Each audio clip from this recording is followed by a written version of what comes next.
Welcome to the Fear and Greed Daily Interview. I'm Sean Aylmer. Tonight, Treasurer Jim Chalmers will hand down his first full budget since the Labor government won the election last year. He delivered a mini-budget in October, in part to set out the new government's priorities. But in the last 6 months, both the economic and political environments have changed somewhat. I wanted to take a look at the politics of this budget, what it means for the Albanese government, and whether the cost of living crisis means that ordinary voters are paying closer attention. Charles Croucher is the chief political editor for Nine News. Charles, welcome to Fear and Greed. G'day, Sean.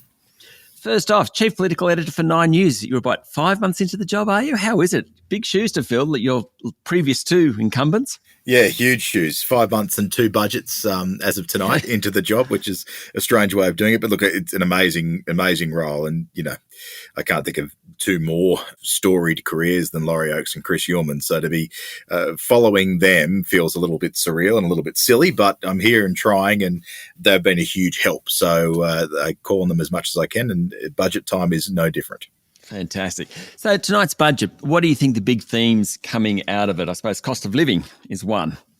Yeah, it's a strange budget in that there are two almost dual stories going on. The first is cost of living, the need for more money in the economy, more money to help those people who are less fortunate. And then the second is what is a really good set of numbers on the basis of resources, obviously, but also of labour market. And, you know, there are more people working now than any time in Australia's history.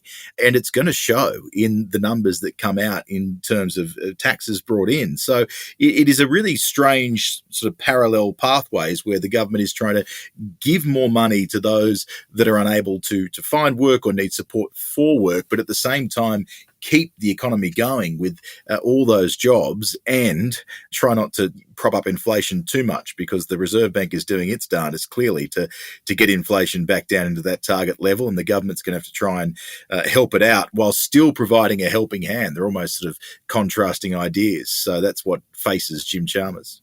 It seems to me that there's lots of reprioritisation of spending tonight. I think it was $17.8 billion. A big chunk of that's obviously in defence. Is it going to be one of those budgets where the devil's in the detail? They're sort of taking one to give to the other?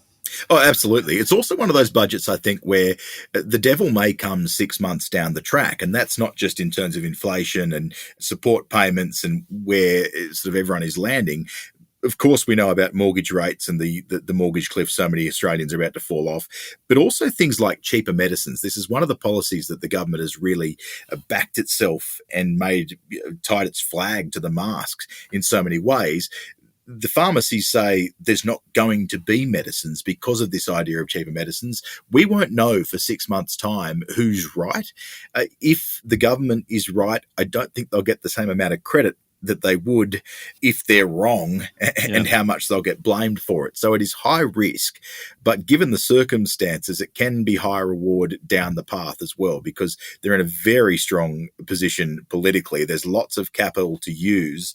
If anything, the risk of tonight is not using that capital for some of the more wholesale changes that need to go on, both in the budget, but also in the way this place operates, because that would be the reprioritising that is needed. Rather than some of the tinkering that goes on. I mean, $20 billion is $20 billion, but we have much bigger problems down the path.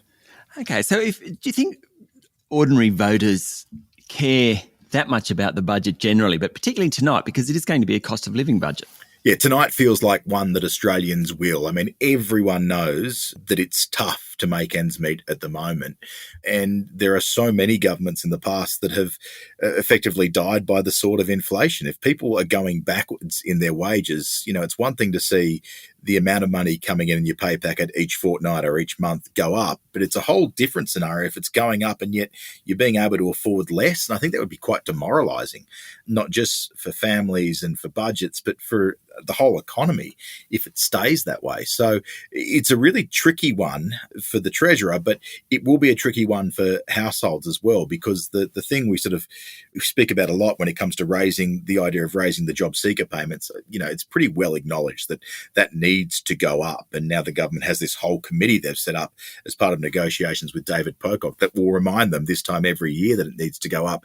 But the politics is often ugly when it comes to raising base payments, because there's a lot of people that are out there working now. We know the unemployment rate's at 3.5%, who think they're out here doing it tough, working hard, and they can't make ends meet, so they want to be looked after first. It's a difficult path, but also I think it can be rewarding, because there are a lot of families that need a bit of a hand now, and if inflation can be regulated, then the budget has the chance to effectively set this government up politically for what's going forward, but set the country up for some good days ahead as well. Stay with me, Charles. We'll be back in a minute.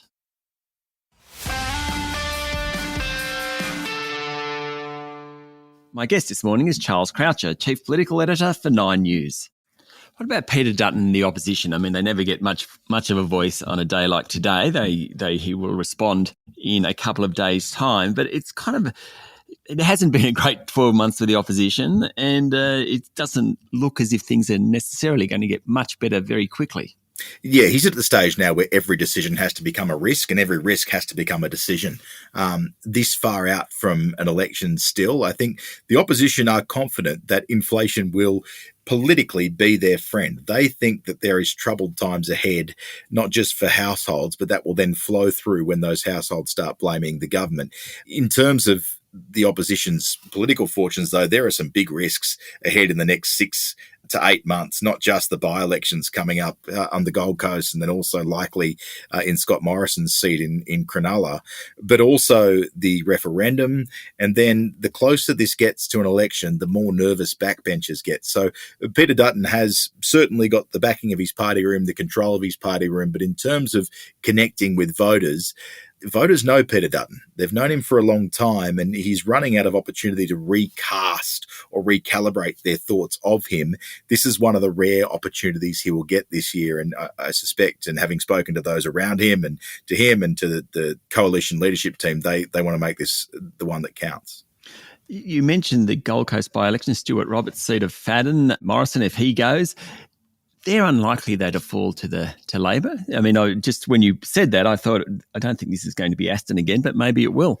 No, it shouldn't be, but it's all risk in that circumstance for Peter Dutton, because you have to get through the pre-selection system, which is always fraught, particularly as New South Wales Liberals have proven in the last federal and state election that can be fraught. And then you actually have to get through the by-election. There's not a whole lot to gain for Peter Dutton there. There is a lot to lose, though, because if either of those were to go to an independent or to Labor, then you could probably draw a line even this early on through Peter Dutton's leadership, which sounds bizarre given he's only had the job for 12 months. But that's kind of where the stakes are at the moment. So that's why it's a potential trap. I don't think it's one he'll fall down, but it's one they'll be aware of in the next 6 to 8 months, and one that this budget can either help or hurt on the Labor side. Once we get through the budget, does it mostly turn to the voice, do you think? Yeah, there's a bit to get through. I mean, legislatively, this will be tough. There is the friction between Labor and the Greens that we're seeing more of now. It sort of really has emerged through this battle over housing. I mean, housing is, when it comes to cost of living being the biggest issue around kitchen tables, well, cost of housing and rents is the biggest issue in cost of living. So, there was a great, an old Mississippi governor who used to say the main thing is to keep the main thing the main thing. This is the main thing. So that will be an ongoing battle. The Housing Future Fund that promised some 30,000 houses, $10 billion into the Future Fund, use whatever is made from that to go back into housing every year. It's got all the support it needs apart from the Greens, and that's really causing a stir among the Labor ranks and around the cabinet table. They're frustrated with that. They think this is an easy solution that will at least get the ball rolling. So I think the politics will get a bit tricky there with managing the Senate and managing the Greens, who are trying to establish themselves as a force and are eyeing some of those Labor seats. The voice will always be there in the immediate future. We have defence and the Quad, and that's ignoring what might happen internationally, if not Ukraine, then potentially a little closer to home in sort of around Taiwan and the South China Sea. So there are some big events coming up. This is, you would say, the biggest until we get into that, the voice and the battle that will go on there. How do you think the government has, a couple of things. Foreign affairs, Albanese suddenly is this foreign statesperson, which 2 or 3 years ago, no way in the world would have I thought Albanese would have been a great foreign leader. But he's done, perception-wise, he's done a very good job. Yeah, no, I shouldn't say such a surprise, because he certainly would back himself as a leader, and he knows Penny Wong knows the area as well. Yep, But for someone who campaigned so disciplined and feverishly on the domestic side of politics, I think his great successes have come internationally. And that has largely been towards Penny Wong. She gets a lot of credit from not just those on her own side, but also those on the other side of politics. It's going to be more and more crucial as we see the emergence of the Quad. There are free trade agreements being negotiated, not just the one to be signed with India, and they will become a bigger part of our puzzle. But I suspect Don Farrell is now days, if not weeks, away from going to China and seeing some big changes with the relationship there that will roll through to, and I'm going off only a little bit of knowledge here, but it's 50 years since Gough Whitlam went to China in October. I suspect the Prime Minister might have that circled in his calendar for his own visit, and that would be a big change again. And then, of course, the relationship with the Quad and with NATO and keeping the rules-based order going as well. It's a big challenge. So, look, Penny Wong has been, if not the standout performer of the government, certainly one of them. If you ask government frontbenchers, they're pretty split between Penny Wong and Katie Gallagher as the ones they think that have been really driving the agenda, and they're giving a lot of credit to. I mean, the point is that there are actually more than one person running the party as well, which, I mean, we're hearing a lot more from a lot of different players in this government. They use Parliament well. I mean, this is Anthony Albanese has been able to study a lot of prime ministers and the way a lot of operations works. He's been here so long. It's a lot like the Howard government. John Howard and Peter Costello would constantly have things happening and going through Parliament. So it always felt busy. They were always in charge of what was happening. That's the same here. It seems that every time we're back in this building, there is some new item, some new initiative, some new law or modification or change that the government's trying to get through. And they have rotated through. You've seen Tony Burke's had his industrial relations win. Chris Bowen has had his win on the safeguards. Ed Husick's got some of his big manufacturing reforms through already. And that's just in the last 4 months. And so now we've got big health challenges coming up. So then Mark Butler steps up. We've seen changes to some of the childcare. Big education review is about to be handed back down into all three sectors. So Jason Clare stepped forward. So that's really Anthony Albanese managing the Parliament, managing his team in the way of John Howard, and giving his ministers autonomy to go out and do their thing. And I think he's done that again with Jim Chalmers. Charles, I hope you enjoyed that lockup today. How many hours will you be in there? 5 hours or something? 5 or 6, and then interviews, and then we get out of here somewhere near midnight and front back up for today's show. But it's fun. They're good days around here because you get to see how it all works, and there's an energy that comes with budget, and it's important, and it'll affect a lot of people at home as well. So they're good days. Fantastic. Thank you for talking to Fear and Greed. Anytime. That was Charles Croucher, Chief Political Editor for 9 News. This is the Fear and Greed Daily Interview. Join us every morning for the full episode of Fear and Greed, Australia's most popular business podcast. I'm Sean Aylmer. Enjoy your day.